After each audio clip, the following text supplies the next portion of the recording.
In the heart of Amaka, the sun dipped low, casting long shadows over the village square.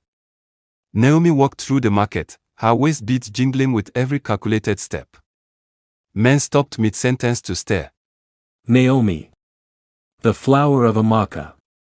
Motsi Okeke called out, offering a basket of choice yams. My son has returned from the city. He seeks a wife of your caliber. Naomi didn't even turn her head. She adjusted her expensive wrapper and hissed. Tell your son to look for his level, Motsi. My beauty is not for a man who still smells of the farm. Behind her followed Nkechi, carrying a modest pot of water.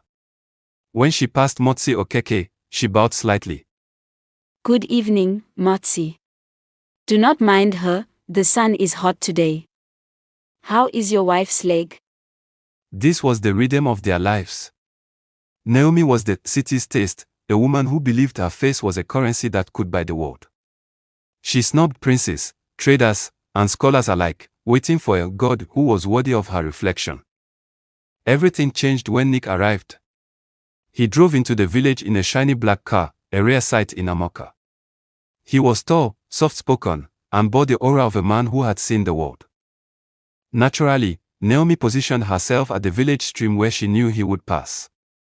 She wore her finest beads and let her hair flow. But Nick's eyes didn't linger on the girl posing by the water. Instead, they found Nkechi, who was busy helping an elderly woman lift a heavy bundle of firewood. Nick watched as Nkechi smiled, wiped the sweat from her brow, and spoke kindly to the woman. He didn't see just a face, he saw a soul.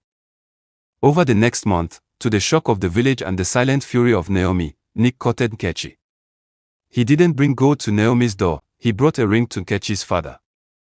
I have found a jewel, Nick told the village elders during the wine-carrying ceremony. A woman whose beauty is matched only by her heart. Naomi sat in the corner, her nails digging into her palms.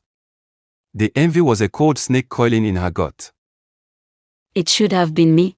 She whispered to the shadows. She is nothing compared to me.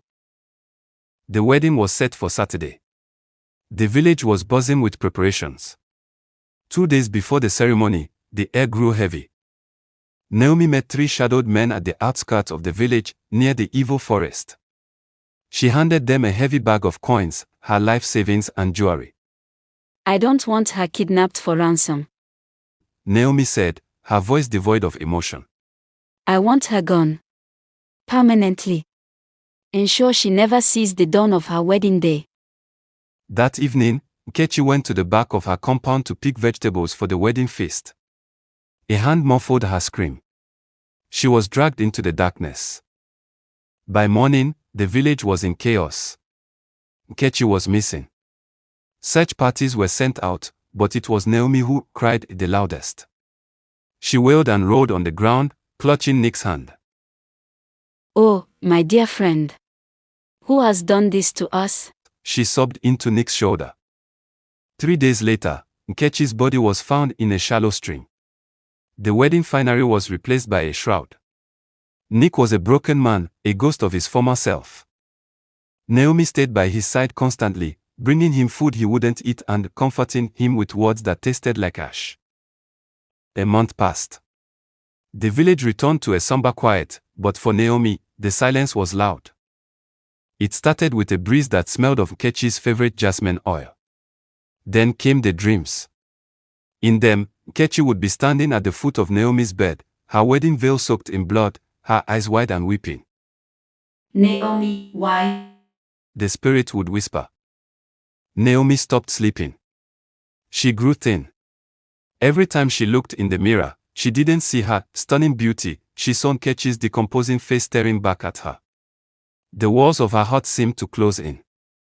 The sound of wedding bells rang in her ears, distorted and mocking. She tried to visit Nick, but as she reached his gate, she saw Nkechi standing there, pointing a finger at her. Naomi screamed and ran, but the image followed her, floating through the trees. The market day was at its peak.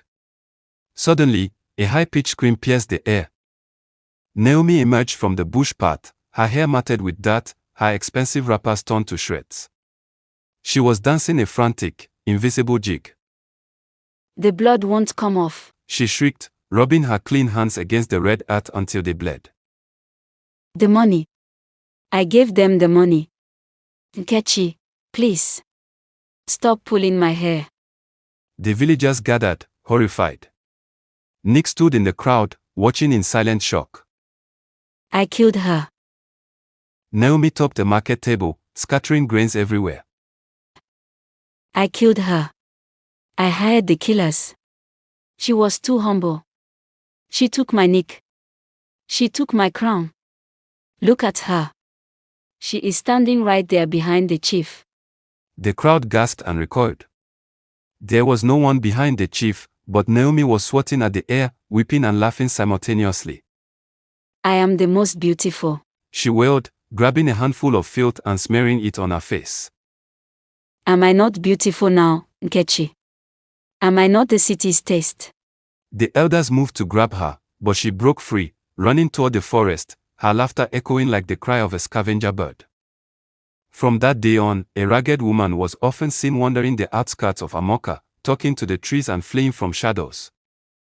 The stunning beauty was gone, replaced by a living ghost, a reminder to the village that while beauty may capture the eyes, it is the soul that sustains the life.